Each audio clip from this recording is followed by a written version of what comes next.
all Right. through here. We'll call the city commission meeting to order. First item on the agenda, to review the March 14th minutes. Any changes? No changes. All right, stand as written. Next item on the agenda would be the February financial statement. Thank you. This is a report of financial summaries for the City of Hayes, month ended February 29, 2024. Revenues in February totaled $2,097,000. That's a decrease of $1.3 million compared to last year.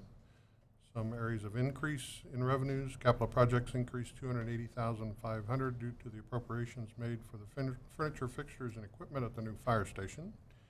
Transient guest tax for CVB was up $26,000. Golf memberships are renewing, increasing those revenues $48,600 as compared to a year ago. Revenue in the new R9 fund was up $50,000 as we begin to make a distribution of water sales tax to that fund.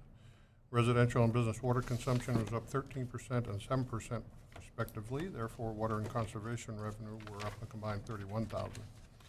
Some notable areas of revenue decrease: even though there were 29 days in February, we still didn't receive our sales tax receipts of $128,000 until March 1, thereby causing most of the decline in revenue already mentioned year over year. New equipment reserve fell $48,350 due to items sold on Purple Wave a year ago. Opioid settlement funds were off $48,273 due simply to the timing of those receipts. And receipt of the developer's share of the 55th Street sanitary sewer line a year ago decreased water reclamation reserve $153,867. Expenditures in February totaled $2,616,000, which is a decrease of $939,000 as compared to 23. Notable areas of increased expenditure: airport fund, other contractual increased $27,000 for the payment to ArcStar, the airline consultants. Commission Capital Reserve was up $200,000 for the fire station FFE mentioned above. Public Works Service Division general supplies rose $26,000 for crack sealant material purchase. Expenditures for the new R9 fund began, therefore those were up $68,750. And I probably won't continue to report on those sorts of things. It's a new fund, so everything's going to be new. So if you ever have questions on that, just let me know. Continued design of the new multi-use path increased special parks $47,000. Notable areas of decreased expenditure compared to February of 23. Health insurance and employee benefits was off $149,000 due to timing of billing for premiums. In year-over-year timing of the allocation to the library dropped those expenditures $1,050,000. Month-to-date, general fund sales tax collections were at $928,141. That's a decrease of $17,445 or 2% as compared to last year. I made a period adjustment here, even though we got it in March. I made a period adjustment to the report in February. Notice that.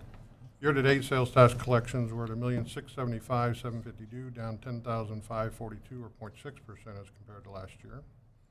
The 6-month average is at 1.18. It's a year-over-year drop of 3.8. Year-to-date county sales tax collections were at $197,222. The report of top 10 quarter-to-date sales tax collections by classification was up $137,645 or 4.36%. Those top 10 represent 74% of the total for the running quarter. And finally, the total par value of the U.S. Treasuries for February was $48.355 million, with a weighted average yield to maturity of 4.6, up 72 basis points from a year ago. The total of the portfolio certificates of deposit on February 29 was $28,628,107, with a weighted average rate to maturity of 5%. Total balance of the money market account on February 29 was $5 million, with a current yield of 4.158, up 1.8 from a year ago. Total investments were down $1,965,607. Move approval of the financial statement. Second. Motion by Commissioner Jacobs, second by Commissioner Reuter. Any comments? Kim, on the line 221, the sales tax collections, the electric, solar, wind, natural gas, it says it was down 48%. What is that? On what, I'm sorry? It's 221, electric, solar, wind, natural gas distribution on the quarter to date, December, January, February. So that, I think, that was a timing of receipts, I believe, Midwest Energy. Okay. That was the only question I had. Thank you. It is a little, I don't know, a little concerning that our sales tax, I mean, what is that, 2 months in a row? Been down a little bit, not a lot, but we've had, a good run the last few years. I just think we need to be careful, but I think we do a good job of planning for that. So I'm trying to think of things that were going on a year ago, November, December, January, February. Well, weather has a little bit to do with it. You'll see coming up, we got numbers again, and we're down again for March, so there's a bit of a trend going on, so trying to think. And that in particular was one, you're going to see it on the quarter to date, in that case too, is telecommunications. We called that there was some cell tower work going on. It was pretty significant at this time a year ago. That was down 70. Approve the proposed appointment to the Hayes CVB, Roderick Hanks.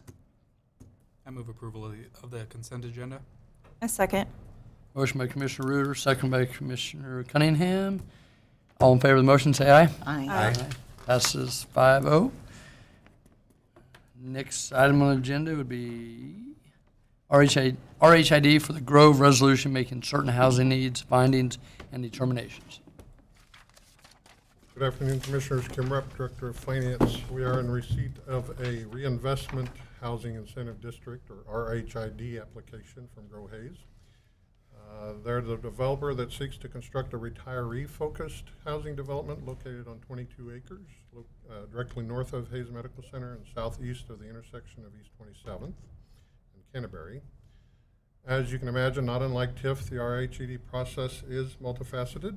The very first step in the process is adopting this resolution, making certain housing needs, findings, and determinations. I understand, the wording's a little strange, but it refers to that housing needs analysis completed back in December of 21 by the Docking Institute. That analysis found, 1, there's a shortage of quality housing. 2, that the shortage is expected to persist. 3, that persistence is going to hindrance economic growth. And 4, the development of quality housing is dependent on incentives such as the RHID. Following the adoption and publication of that resolution, which will then be sent to the Kansas Secretary of Commerce for approval, we'll move forward with the creation process and further action by you. The plan is to develop 12 six-plex structures, 8 duplexes, 50 single-family homes, and infrastructure to support and serve the development. Total cost of the project is estimated to be $8.2 million. All of that RHID eligible over a 25-year period is expected increment to be at a little over $8.4 million. So if that all occurs, it wouldn't necessarily take the full 25 years to recoup that. Real quick, just a little review on RHID. 100% of the tax increment is captured, net of the state's 1.5 mils, and then the school district gets their 20 mil general levy. This includes all taxing jurisdictions for the full 25 years. At expiration, the taxing authority is restored back to those entities. One item to note that's outside of the norm for us, the request also includes the city fund the project with special revenue bonds.